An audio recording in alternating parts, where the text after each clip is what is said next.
Alrighty, welcome to Billy's Books. This one's not sci-fi, though it could be considered history. You know me, I like to consider music history.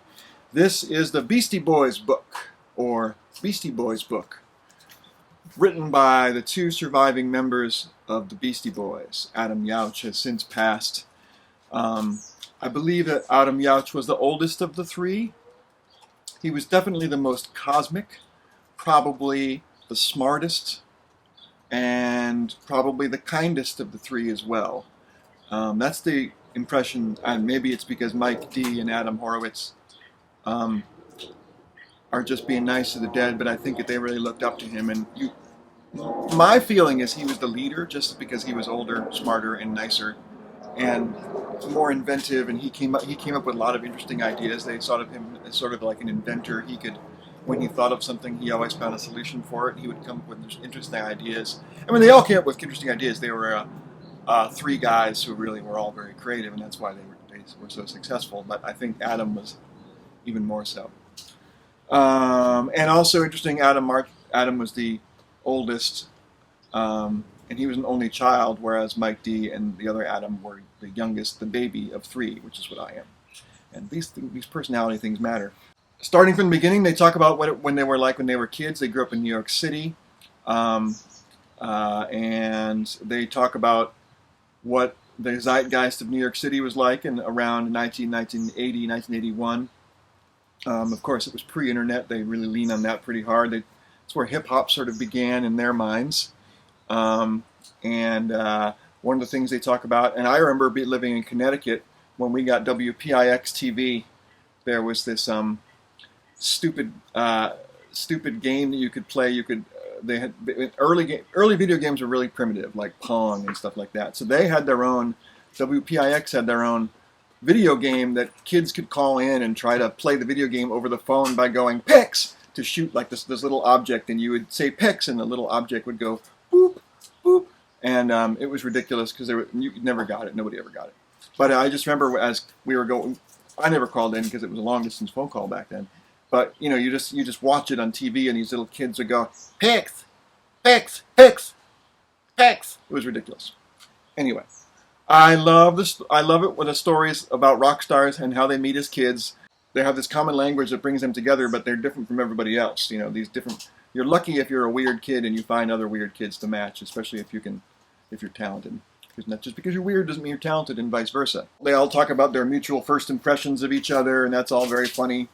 They are also interesting for their background is they all had very lenient parents, very intellectual parents, very artsy parents. And surprise, surprise, those kind of parents were supportive of their kids being creative. And support matters. It's good to have a supportive family. They talk about mixtapes, which this is all, I mean, this is a Beastie Boys situation is very Gen X. I mean, it doesn't get much more. So they talk about their mixtapes, and mixtapes for our generation is a big deal. You do spend all the time. I myself had a turntable where I actually had a turntable for making. I just made mixtapes with my turntable, and I even got a special fader and stuff. I never wanted to scratch or anything like that, but I just made mixtapes, and so I know what mixtapes are about. And all our friends did it, and they were important. Oh, it's funny. He talks about Adam Horowitz talks about how the important of mixtapes, and he thinks that 90 minutes is too long and 30 minutes is too short. So for him, a 60-minute mixtape is perfect. And he talks about the tabs, which is something that's really alien. You know, all the kids today say a picture of a pencil and a cassette, and they're like, "What's the deal with that?" And then the secret is, oh, you can rewind with them if you stick the pencil in the middle. That's a little secret, kids. What they don't talk about on the internet memes is the tabs on the top. There's a tab, with a cassette you can turn it over, and the little tabs, if you punch in the tab, there's a tab that's in there, and if you punch it out, there's a little mechanism in the tape recorder, and if the thing is missing, when you punch out the tab, you can't record. And so when you finish a tape, you punch out the tabs, and then you can't record over it. Every person back then learned the hard way. If you don't do that, you accidentally tape over your mixtape, or tape over something important, whatever it is. So when we talk about the pencil going into the cassette, that's what happens. But sometimes the cassettes, being really, really thin pieces of tape, they get scrambled in the stereo. Car stereo is the worst, but even your home stereo or boombox, which was just called a box at the time, the tape would get stuck, and you stop it as quick as you can, and pull it out, and it was like, oh boy, that's really bad.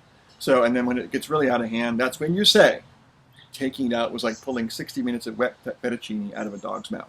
I'm going to read you a quote from page 76. The thing that's awesome about being a kid is that there's never a bigger picture. There's so many can I's, like, can I blow up this fence? But rarely a, what happens after? What would happen if I actually did blow up this fence? Ramifications really aren't part of a 12-year-old's lexicon. Even Adam Yauch, who always seemed to be 3 steps ahead, didn't think of the important peripherals to this detonation. He was planning on blowing up something in his backyard. I mean, his parents were home. They would hear an explosion in their backyard so naturally they'd run out there to see what the hell had just happened. They'd see the wires that led from the blown up fence, went through the yard and up the side of the house and directly into their son's bedroom. Now that is some dumb shit. So, both, since this is mostly written by Adam Horowitz and Mike D, I gotta say, Adam's writing is a little bit funnier. He's definitely a funny writer, and I laugh out loud many times. So, like most books about rock and roll, or musicians, or movie stars, or whatever, you don't even have to like the artist to enjoy the book, because you don't have to hear their music or see their stupid movie or whatever. So I have all of Beastie Boys albums, but I don't listen to them very much. I've listened to them most recently because I'm reading this book. But it's real. Even if you hate rap, if you hate rap, you should read this to educate yourself. If you hate the Beastie Boys, but other rap, well, maybe you'll love them more when you read it, because they were considered quite legit in the hip hop community. I ascertained from this situation that they were a really cool hang, because all the cool people they hung out with thought they were cool back. So they were tight with Run DMC. They toured with Madonna. When they began their tour with Madonna, her first album was big, but not super big. So she was just another pop star, right? Sheena Easton kind of level at the time. But right during the tour, her second album, Like a Virgin, came out, and that's when she really exploded. And they got to witness, as the opening act, her getting much bigger really fast, and the shows getting much wilder and stuff. So with touring with Madonna, they actually went to London. And of course, in case I haven't mentioned, the Beastie Boys are considered hip-hop now, or rap now, but they were originally a punk band, and their thing was punk gone hip-hop, which was pretty revolutionary at the time, and one of the reasons they got so big is the record labels were like, a white rap band? Yes! We can finally, same way Elvis Presley and all that kind of stuff. Take the black music, put a white face on it, you'll sell millions. And they were aware of that, but it didn't stop them, So anyway, they went to London, and they got to meet more of their heroes. They got to hang out. They got invited to one of the guys, I think it was Joe Strummer, the Clash's house, and they were hanging out with that one guy, and then ding dong, another guy, Mick shows up. By the end of the afternoon, they were hanging out with the entire band of the Clash, who, by the way, had broken up by then, years earlier. And they even Johnny Rotten showed up. So then of course they hit the town and did the usual rock and roll decadence, because they freely admit in this book that they were little twats in their early days, and they apologize. They apologize for their young, stupid behavior. They were sexist towards not just their fans and in their songs, but they originally were a quartet. The fourth Beastie Boy was a girl named Kate. I forgot her last name, I'm sorry. And she was their drummer, but she was less into hip-hop, because when they started as a punk band, she was their punk drummer, and they played guitar, bass, drums, and all that. But as they got more in hip-hop, they tried to, they played in front of loops and stuff, and they all four went up MC'd, but she wasn't very into it, which means she probably wasn't very good at it, because you can't do something like that without being into it and be good at it. So she quickly fell out, and the fact that the band was called Beastie Boys, I'm sure didn't help. But and they did, of course, like many bands over the years, they just kind of iced her through exclusion and stuff like that, and they apologized profusely during the band, And she gets to write in it too. She just has a couple chapters. And by the way, these chapters, I'm calling them chapters, they're like little essays. Each essay is like anywhere between 1 and 6 pages long. They're all really short little blibbits on particular things. I think it was easier for them to write that way instead of doing some mammoth story. They would just pick up one little item, talk about one event, one night, or one dude, or one weirdo, or one things like that, and they would just focus on that one little thing and write a story and move on. And they would switch back and forth. And what's funny about it is, because it's so funny, is, you know, if Adam was writing an article, there'd be little margin notes from Mike D, or maybe their producer. No, their producer's not involved. But even Kate got to occasionally write a few blurbs in the margins of other people, but not that much. But it's really funny the way they do it.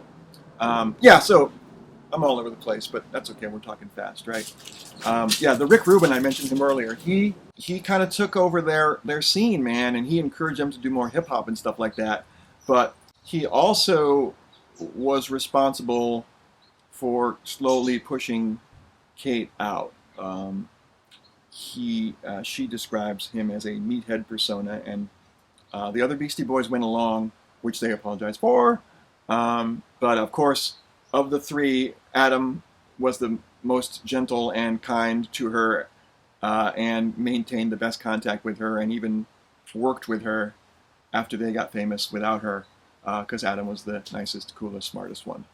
Not for nothing, but I feel like there was always a spin on Walk This Way, that Aerosmith was this huge band that blew Run DMC up. This little-known group with this new sound called rap music, as if Run and them would be nowhere without Aerosmith. Yes, the original Walk This Way was an insanely big record, but Aerosmith's days of being an arena rock band were behind them. No offense, but no one really gave a shit about them in 1986. Real talk. If it wasn't for Run DMC doing that with that song with them, who knows what would have become of Aerosmith? I mean, shit. We might not have ever had to endure Love in an Elevator or Dude Looks Like a Lady. Thanks a lot, Rick Rubin, for your brilliant fucking ideas. I guess it was Rick Rubin's idea for Run DMC and Aerosmith to team up. After they got famous, they moved to LA. And they went to when they first went to LA, they went to all these Hollywood parties, and they were way out of their league. They didn't understand how to be famous, and how to be famous in LA is another skill set that you need to develop over years. They said they went to a particular party, and one of them was out-weirded by Dylan. I think what happened was one of them came up and he was like, "Oh, I think you're great, do." And Bob Dylan was like, "Who's this little shit?" And just said something weird. So they were impressed with Bob Dylan having out-weirded them, I guess, even though I'm sure he was just a jerk and they just thought it was cool he was a jerk. There are many funny stories in this book. I'm going to stop here, but I really enjoy it. It does talk about their creative process. They knew what they wanted after a while, and they did it. They followed Rick Rubin's lead for 2 or 3 albums, and then they were like, "You're kind of a jerk," and moved past him. There were a lot of guys that, in the show business things, they had to learn things the hard way. They were exploited first and didn't know what to do, and, stepped on people and got stepped on and all this stuff. But they learned, and the way they talk about learning is funny, because all 3 of them, presumably, at least these 2 guys, are very, very funny. And it's so fun to read, even if you don't like hip-hop. So I'm going to have to recommend it. Beastie Boys book. If you can't do, review.